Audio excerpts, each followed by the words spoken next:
Bismillahirrahmanirrahim. My name is Dr. Hamid Ali and I am lecturer at Kingsway Institute of Medical and Allied Health Sciences, Shergar. This is chapter 10 in your physiology course, which is muscular system. The topic which we will cover in this lecture are: first we will define what is muscular system, then we will study about different types of muscles, then we will study one by one what are cardiac muscles, what are smooth muscles, and what are skeletal muscles. Then at last we will study about physiology of muscles contraction, that how a muscle contracts. So let's begin. Definition: the muscular system is an organ system consisting of skeletal, smooth and cardiac muscle. So जो हमारा skeletal जो muscular system होता है उसमें तीन types of muscles होते हैं. एक होता है skeletal muscles, दूसरा smooth और तीसरा cardiac muscles. It permits movement of the body, maintains posture and circulates blood throughout the body. इसका काम क्या होता है? मूवमेंट ऑफ द बॉडी, जो हम एक जगह से दूसरी जगह जाते हैं, हिलते हैं, इसमें मसल्स का बहुत बड़ा रोल होता है. और वो कौन से होते हैं? वो स्केलेटल मसल्स होते हैं जो हमारे स्केलेटन के साथ अटैच होते हैं. मेंटेन्स पोस्चर, ये भी हमारे स्केलेटल मसल्स ही करते हैं. And circulates blood through out the body, जो ब्लड सर्कुलेशन करता है वो होते हैं हमारे कार्डियक मसल्स होते हैं. The muscular system in the vertebrates are controlled through the nervous system. जो हमारे वॉलंटरी मसल्स होते हैं जो हमारे कंट्रोल में होते हैं, जिस तरह स्केलेटल होते हैं, जब हम चाहते हैं हम उठते हैं, जिस टाइम चाहते हैं हम बैठते हैं, तो वो हमारे इख्तियार में होते हैं. तो वो कौन कौन सी चीज़ कंट्रोल करते हैं? वो नर्वस सिस्टम कंट्रोल करते हैं. जब हमारे ब्रेन से सिग्नल जाता है एक जगह को मूव करने का, हमारे हाथ को या पैर को, तो वो नर्वस सिस्टम के थ्रू जाता है उस मसल्स को और वहां से वो मूव करता है.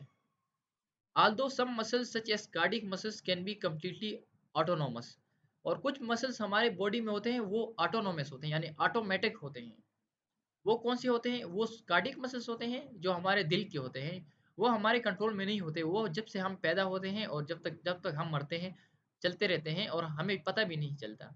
इसी तरह हमारे स्मूथ मसल्स होते हैं, वो भी ऑटोमेटिक होते हैं. Together with skeletal system in the human it forms muscular skeletal system. और जो हमारा स्केलेटल मसल्स होते हैं वो हमारे स्केलेटल के साथ अटैच होते हैं, जो हमारे बोन्स होते हैं, तो उसे कहते हैं muscular skeletal system which is responsible for movement of body. और जो हमारा मस्कुलर स्केलेटल सिस्टम होता है वो हमारी बॉडी की मूवमेंट में इसका रोल होता है, यानी हिलने में इसका बहुत बड़ा रोल होता है. टाइप्स: जिस तरह मैंने पहले बताया, हमारे बॉडी में तीन टाइप्स ऑफ मसल्स होते हैं. एक होते हैं स्केलेटल मसल्स जो स्केलेटन के साथ अटैच होते हैं और वो हमारी मूवमेंट में उसका रोल होता है. एक होते हैं कार्डिक मसल्स जो हमारे दिल में होते हैं, जो दिल जिस चीज़ से बना होता है उसे कार्डिक मसल्स कहते हैं. और एक स्मूथ मसल्स होते हैं. स्मूथ मसल्स कौन से होते हैं? जो हमारे बॉडी में जितने ट्यूब्स होते हैं, यानी ब्लड वेसल्स जो होते हैं, जो रग होते हैं, और इस तरह जो हमारे बॉडी में जो स्टमक होता है, इंटेस्टाइन, लार्ज इंटेस्टाइन, जो सारे ट्यूब्स होते हैं वो स्मूथ मसल्स से बने होते हैं. अब हम पढ़ते हैं स्केलेटल मसल्स के बारे में. Skeletal muscle is a type of striated muscle. Striated muscle कौन से होते हैं? स्ट्रेटेड का मतलब उस पे हम किसी चीज़ को माइक्रोस्कोप में देखते हैं तो हमें निशान निशान नजर आते हैं, उसे हम कहते हैं स्ट्रेटेड. तो स्केलेटल मसल्स इस तरह के होते हैं जिसमें स्ट्रेटेड होते हैं यानी निशानात होते हैं. कंपोज्ड ऑफ मसल सेल्स, उसके उस मस, उस स्केलेटल मसल्स में जो सेल्स होते हैं उसे हम मसल सेल्स कहते हैं, कार्ड मसल फाइबर्स. और उस मसल सेल्स को हम मसल फाइबर्स कहते हैं. मतलब जो स्केलेटल मसल्स के जो सेल्स होते हैं उसे मसल फाइबर्स कहते हैं. और उस मसल फाइबर के अंदर क्या होते हैं? Myofibrils. Myofibrils are composed of सार्कोमेयर्स.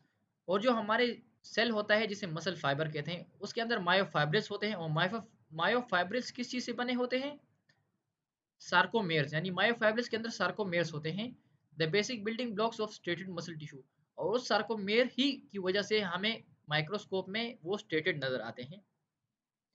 Upon stimulation by action potential, यानी हमें अभी ज़रूरत है उस मसल को हिलाने की, तो नर्वस सिस्टम से सिग्नल आता है उस जगह को और वहाँ वो स्केलेटल मसल्स को उस जगह को स्टिमुलेट करता है और वहां पर एक्शन पोटेंशियल जनरेट होता है।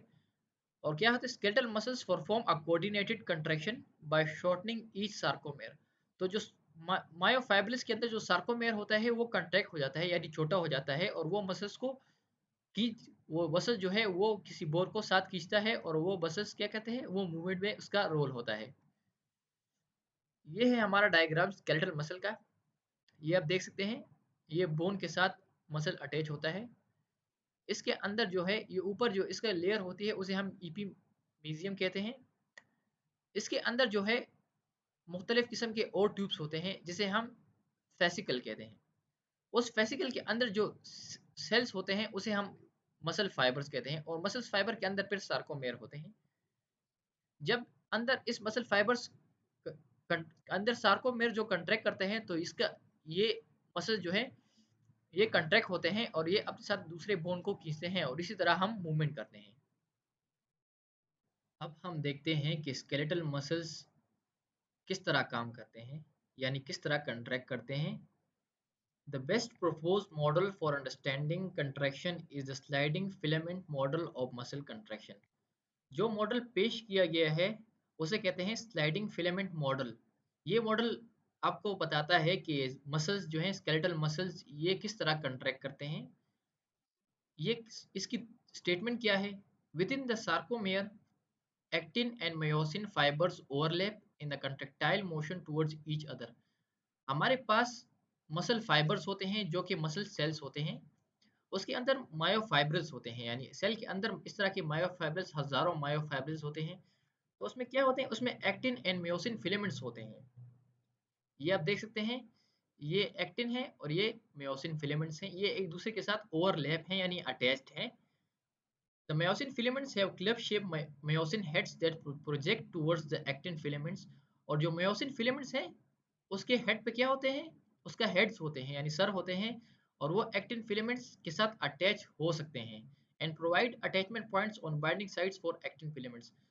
जिस जिस टाइम मसल्स कंट्रैक्ट करता है उस टाइम ये मायोसिन फिलामेंट्स एक्टिन फिलामेंट्स के साथ अटैच होते हैं और एक्टिन फिलामेंट्स को खींचते हैं अंदर की तरफ, और इस तरह वो मायोफाइब्रिल्स कंट्रैक्ट होते हैं यानी उसका साइज छोटा हो जाता है। और इसी तरह हजारों की तादाद में सारे जब इकट्ठे कंट्रैक्ट करते हैं तो वो मसल कंट्रैक्ट करता है। The myosin heads move in a coordinated style. They swivel towards the center of the sarcomere, detach and then reattach to the nearest active site of the actin filaments. ये सारे म्योसिन heads जो हैं ये एक साथ इकट्ठे काम करते हैं, यानी जो इसके ऊपर जितने हेड्स हुए ये एक साथ इकट्ठे इकट्ठे सारे मिलके खींचते हैं एक साथ towards the centre of sarcomere. ये यहाँ से लेके यहाँ तक ये हमारे पास एक सार्कोमेयर है, क्योंकि यहाँ पर एक्टिन और म्योसिन फिलामेंट्स ओवरलैप करते हैं। तो ये खींचते हैं, उसके बाद जब अपना काम पूरा करते हैं तो ये डिटैच होते हैं, उसके बाद दोबारा रीटैच होते हैं यानी अंदर की तरफ और खींचते हैं और हमारे पास कंट्रैक्शन आती है। This process consumes large amounts of ATP, adenine triphosphate, the energy source of cell. और जब जिस टाइम ये मायोसिन फिलामेंट्स एक्टिन फिलामेंट्स को खींचते हैं, जो एनर्जी जो चाहिए वो एटीपी की तरफ से चाहिए। ATP binds to cross bridges between myosin heads and actin filaments. जो मायोसिन हेड्स और एक्टिन फिलामेंट्स के बीच जो ब्रिज बनाते हैं वो एटीपी बनाते हैं। जब ये ब्रिज बनता है तो मायोसिन फिलामेंट्स एक्टिन फिलामेंट्स को खींचते हैं। The release of energy powers the swiveling of the myosin heads। ये जो एनर्जी आती है ये मायोसिन हेड्स को खींचते हैं। मायोसिन मायोसिन हेड्स जो हैं ये एक्टिन को पकड़ते हैं और उसके बाद खींचते हैं, इसे कहते हैं स्विवलिंग। When the ATP is used, it becomes ADP, and since muscles store little ATP, they must continuously replace the discharge ATP with ATP। तो ये ADP है, ये वापस ATP में कन्वर्ट होता है और दोबारा यूज होता है मसल्स कंट्रैक्शन के लिए। अब इसके बारे में हम एक और चीज पढ़ते हैं, कैल्शियम आयंस का रोल के बारे में। Calcium ions are required for each cycle of sarcomere. एक और एटीपी के साथ जो चीज हमें जरूरत पड़ती है जिस टाइम कंट्रैक्शन होती है वहां पर कैल्शियम आयंस भी रिलीज होती हैं। Calcium is release from sarcoplasmic reticulum. जो फिलामेंट्स हैं, जो मसल सेल्स होते हैं यानी मसल फाइबर्स होते हैं, उसके अंदर सार्कोप्लाज्मिक रेटिकुलम होता है और वो कैल्शियम को स्टोर करता है। जिस टाइम कंट्रैक्शन सिग्नल आता है न्यूरॉन्स की तरफ से, तो ये सार्कोप्लाज्मिक रेटिकुलम ये कैल्शियम को रिलीज करता है और, और मसल्स कंट्रैक्ट करता है। और इसका रोल क्या है? जब ये कैल्शियम रिलीज होता है, it uncovers the actin binding sites. Actin के ऊपर एक कैप की तरह बाइंडिंग बंद होता है और मायोसिन उसके साथ अटैच नहीं हो सकता। लेकिन जब कैल्शियम रिलीज होता है तो ये बाइंडिंग साइट ओपन हो जाती है और मायोसिन को जगह मिल जाती है एक्टिन के साथ बाइंड करने में। When the muscle no longer needs to contract, the calcium ions are pumped from the sarcomere and back into storage into sarcoplasmic reticulum. उस वक्त तक कैल्शियम का रोल होता है जिस जिस वक्त तक कंट्रैक्शन होती है। जब कंट्रैक्शन खत्म हो जाती है तो कैल्शियम बाहर निकल जाता है। और एक फैक्ट है कि there are approximately 639 skeletal muscles in human body. Total जो हमारे पास स्केलेटल मसल्स है वो 639 है। अब दूसरे मसल्स के बारे में पढ़ते हैं, वो है कार्डियक मसल्स। कार्डियक मसल्स हमारे हार्ट में होते हैं और ये क्या होते हैं? ये स्ट्रेटेड होते हैं, यानी इसमें भी स्ट्रेशन होती है, यानी निशान हमें नजर आते हैं माइक्रोस्कोप में। But is distinct from skeletal muscles because the muscle fibres are laterally connected. जो कार्डियक मसल्स के जो देख सकते हैं इमेज में, ये लेटरली यानी ऊपर नीचे एक दूसरे के साथ अटैच होते हैं, क्योंकि ये कंडक्शन करते हैं। ये एक साथ सारे मसल्स जो हैं ये हार्ट के, ये एक साथ काम करते हैं, इसलिए ये सारे एक दूसरे के साथ लेटरली यानी ऊपर नीचे अटैच होते हैं। Furthermore, just as with smooth muscles, their movement is involuntary. ये जो है हमारे इख्तियार में नहीं होते कार्डियक मसल्स, और स्केलेटल मसल्स हमारे इख्तियार में होते हैं। Heart muscle is controlled by sinus node influenced by autonomic nervous system. और ये हमारे ऑटोनोमिक जो कि जिसे ऑटोमेटिक कहते हैं, यानी ऑटोमेटिक या इनवॉलंटरी करते हैं, ये हमें ऑटोनोमिक नर्वस सिस्टम हमारा हार्ट मसल्स कंट्रोल करता है। ये है इसकी डायग्राम, आप देख सकते हैं। अब आते हैं थर्ड टाइप ऑफ मसल्स, जिसे कहते हैं स्मूथ मसल्स। इसे स्मूथ इसलिए कहते हैं कि उसमें स्ट्रेशन नहीं होती और माइक्रोस्कोप में स्मूथ नजर आते हैं। आप देख सकते हैं that make up the hollow cavities of the body. और स्मूथ मसल्स कहाँ पर पाए जाते हैं? हॉलो कैविटीज में। जो कैविटीज होती हैं ये ट्यूब्स होते हैं हमारे बॉडी में, जिस तरह स्टमक हो गया, स्मॉल इंटेस्टाइन, लार्ज इंटेस्टाइन, ये सारे हॉलो कैविटीज होती हैं। ब्लड वेसल्स भी हॉलो कैविटीज में आती हैं। अब लास्ट में हम पढ़ते हैं, जिस तरह हमने पहले पढ़ा, फिजियोलॉजी ऑफ मसल्स कंट्रैक्शन, कि ये मसल्स कंट्रैक्ट किस तरह करते हैं, इसका फिजियोलॉजी किस तरह है। तो सबसे पहले हमारे पास नर्वस सिस्टम की तरफ से एक्शन आता है, यानी सिग्नल आता है कि उस मसल्स को कि जो कंट्रैक्ट होता है। Neuromuscular junctions are focal points where motor neurons attaches to muscle. जो मसल के साथ जो जगह से नर्वस सिस्टम अटैच होता है उसे न्यूरोमस्कुलर जंक्शन कहते हैं, यानी न्यूरॉन और मसल्स एक दूसरे के साथ अटैच होते हैं।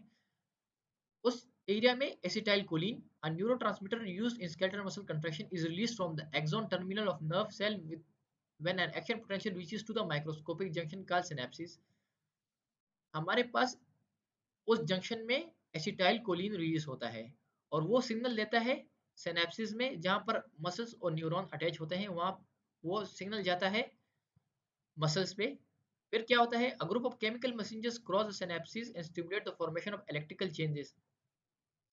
वो जो केमिकल एसिटाइल कोलिन रिलीज होता है वो जाता है मसल्स में और वो वहां पर केमिकल इलेक्ट्रिकल चेंजेस प्रोड्यूस करता है। Electrical changes produced in the muscle cell when acetylcholine binds to receptors on the surface. acetylcholine जो मसल्स के रिसेप्टर पे अटैच होता है और वो इलेक्ट्रिकल चेंजेस प्रोड्यूस करता है। उस इलेक्ट्रिकल चेंजेस की बिना पर कैल्शियम रिलीज होता है सार्कोप्लाज्मिक रेटिकुलम से। और उसके बाद जिस तरह हमने पढ़ा, कैल्शियम रिलीज होता है और एक मसल कंट्रैक्शन होती है, और उसे उस मसल कंट्रैक्शन को एक शॉर्ट पीरियड के लिए जो होती है उसे मसल ट्विच कहते हैं। ये है आपके पास डायग्राम, आप देख सकते हैं। ये सार्कोमेयर की डायग्राम है। हमारे पास मायोसिन हेड्स हैं और ये मायोसिन फिलामेंट्स हैं। यहाँ पर ये एक्टिन फिलामेंट्स हैं, ये इसके साथ अटैच होते हैं और यहाँ इसके साथ अटैच होते हैं और ये एक दूसरे के साथ खींचते हैं और एक करीब इस तरह आते हैं एक साथ, और इस तरह हमारे पास कंट्रैक्शन होती है। Thank you so much, thank you for listening. अगर आपको ये वीडियो पसंद आई तो इसी वीडियो को लाइक करें, कमेंट करें और अपने दोस्तों के साथ शेयर करें। Thank you so much.